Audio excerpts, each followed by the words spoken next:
Lando Norris gave ample warning of how quick he and the McLaren-Mercedes would be around Mexico in FP3. And we've done a separate video there, Mark Slade's analysis. Fascinating as ever. And Lando didn't disappoint under pressure. His goal going into the last phase of Q3, a lap definitely under 1:16. Charles Leclerc had become the first driver this weekend to break the 1:16 barrier with a brilliant 15.9 in the first phase of Q3. Lando P2 at that point, knew he had to do something like a 15.6, 15.7 to be near the pole, and he ended up doing a 15.5. Just brilliant by Lando Norris, to the point where you think, where has he been in so many races this year? And where has the McLaren been, more to the point? Because the car was just superb around Mexico. A perfect compromise car in the thin air in terms of top speed, low speed grip, turn-in, traction, and then high-speed change of direction as well. Just a joy to watch that McLaren around Mexico. We'll get on to Oscar Piastri in a second, because he was not in the same class as Lando yet again.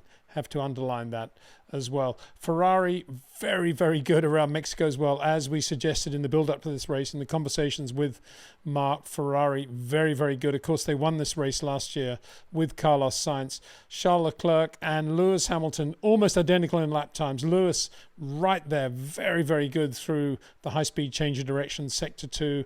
Charles, very good as well in all three sectors, but they couldn't beat Lando. And no surprise there, the McLaren-Mercedes does have the most efficient aero package. George Russell in there as well, just behind the two Ferraris. And Max Verstappen, only P5 for Red Bull Honda. He was fastest yesterday. It looked pretty good for him, but there were some telltale signs in the longer runs when they're on the medium tyre. Max went to the soft tyre right at the end of his medium run yesterday as well on fuel. And at that point, when we looked at the times that Lando Norris was doing on his soft tyre run, I thought, well, maybe they're just running a lot more fuel. Max did a longer run, and that was my supposition based on how good the Red Bull has been recently. But no, it was not that. The Red Bull, and this is only my opinion, in the very thin air of Mexico, it's 2,200 meters high, remember, that thin air is a very, very strong acid test of aero efficiency. It's not just top speed against downforce. It's around the overall package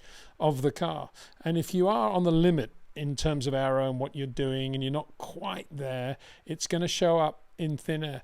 And against that, of course, you'd say, well, the Ferrari hasn't been the most aerodynamically efficient car this year. The Red Bull, certainly since Zandvoort, has been better than a Ferrari. Well, the answer to that is that they're quicker in a straight line than the McLarens, and a little bit quicker in a straight line than the Red Bulls and the Mercedes. So they're making up for it, but they're not losing anything by supposedly running a little bit less wing for that top speed. So Ferrari, for whatever reason, do have a great car in the thin air of Mexico, whereas Red Bull in the thin air of Mexico are suddenly back almost to where they were before Zandvoort. All those revisions they've made, all those improvements with the floor. Yes, there's an issue here as well in terms of the tyres getting hot and cooling and brakes, engine cooling as well. And Red Bull particularly had a lot of improvements coming to this race, but then so did Ferrari in terms of outlets. But Red Bull's overall aero package just not up to the job today. It seemed as if Max Verstappen could get the car pretty good in sector 1, which is a bit Mickey Mouse, lots of curbs, change of direction over the curbs, but then he would suffer in sector 2. Or he'd be not bad in sector 3, but then he'd be useless again in sector 2 and not brilliant in sector 1. He could never get a compromise for all three sectors. And it's been a while since we've seen Max in that situation. And I suppose looking back now, just to put a full stop at the end of the Max analysis, perhaps this shows even more the job that Max has been doing in the last 4 or 5 races, because quite clearly he didn't win with the best car. The best car still was the McLaren in terms of overall aero efficiency, which brings me back to the point, where was Lando all that time? Where was Oscar Piastri as well? So Max Verstappen starting only 5th, big problem for him now, because if it's one-on-one in Mexico, yeah, with a natural toe, you can do a lot of overtaking. But if you're in some sort of DRS train, you're just going to be locked in position. So a very, very difficult race for Max now. And probably in terms of the championship, it now looks very, very difficult. Just in 1.5 sessions, back end of yesterday and then today, all the hopes are that we would have some sort of dramatic Drivers' World Championship climax against the two McLaren drivers have kind of not disappeared, but faded very, very significantly as a result of what happened today. The big shock for me actually is Oscar Piastri and why he wasn't super quick today around Mexico. He's had enough races now where he's been off the boil to come to Mexico, as I say, not that demanding in terms of really difficult corners. They're going to sort out the difference between Lando and Oscar, and to be blown away again by a massive amount again. I mean, the better the car, the margin becomes more and more significant over which you've been beaten. And we saw today Oscar Piastri just out of his depth compared with Lando Norris. Actually, you have to go back to Baku, the race where Mark Webber, his manager, said, well, he's only human, you know. The implication of that is that you make the odd mistake, but then you recover from it and you become superhuman again. So he had that bad race in Baku. But Singapore, he did okay in qualifying. He was there or thereabouts. The problem was what happened in the first corner. And ever since then, Oscar has been, it's almost as if he's like, well, if that's the way you want it, forget it. I'm not that interested. That's what it looks like. I'm sure that's not the case because he's Oscar Piastri. He's an Australian racing driver. He wants to win above all. But to be blown away here by the likes of Kimi Antonelli and Carlos Sainz. Okay, admittedly, Carlos has got that ridiculous 5-place grid penalty as a result of his thing with Antonelli in the US Grand Prix, which moves him up a place. But to be beaten by them in qualifying, Oscar Piastri in a McLaren, it's just absolutely shocking. I can't think of any other word to describe it. And I have no explanation for it.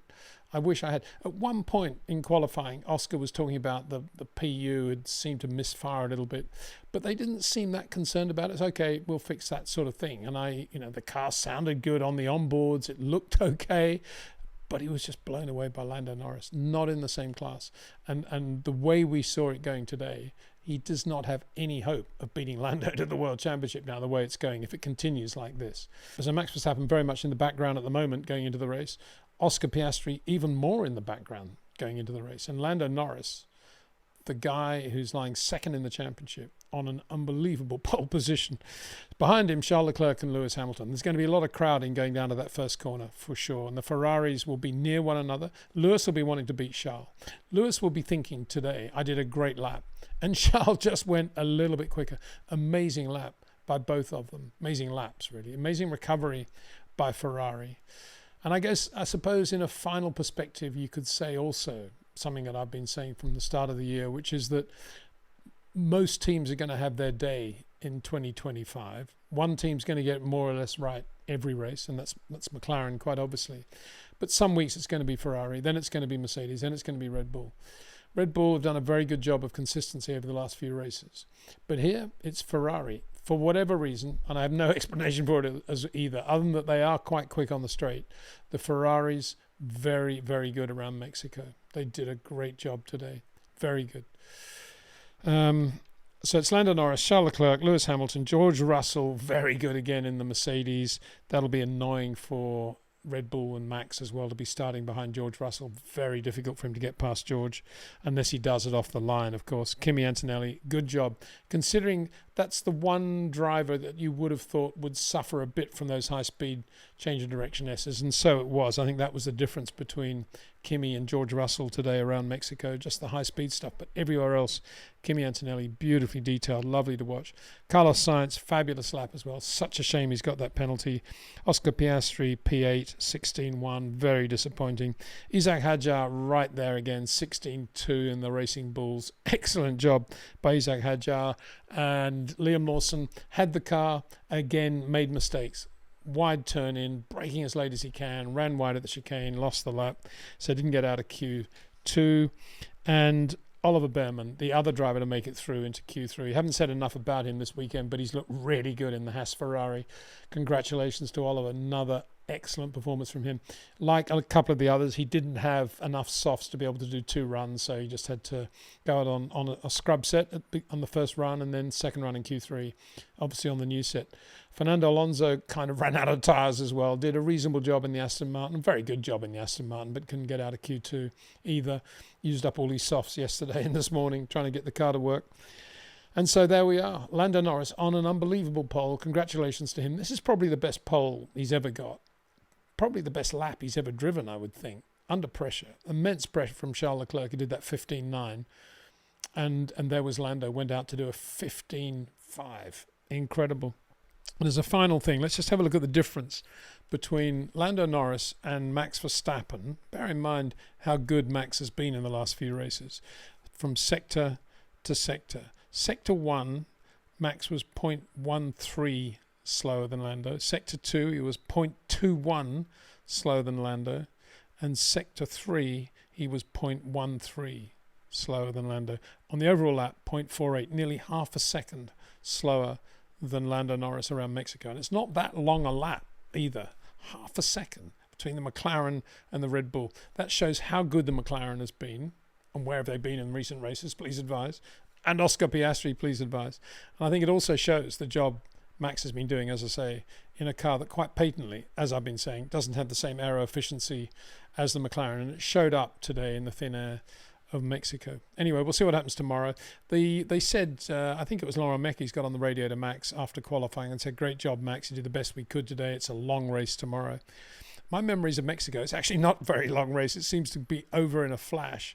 And if you don't get it right, there's very little chance of recovery. Anyway, we'll see. Maybe it will be a long race. Maybe we'll see what happens tomorrow in that big drag race down to the first corner. Big thanks to Jetcraft, to OEM Exclusive, to TrackNinja and REC Watches. See you tomorrow.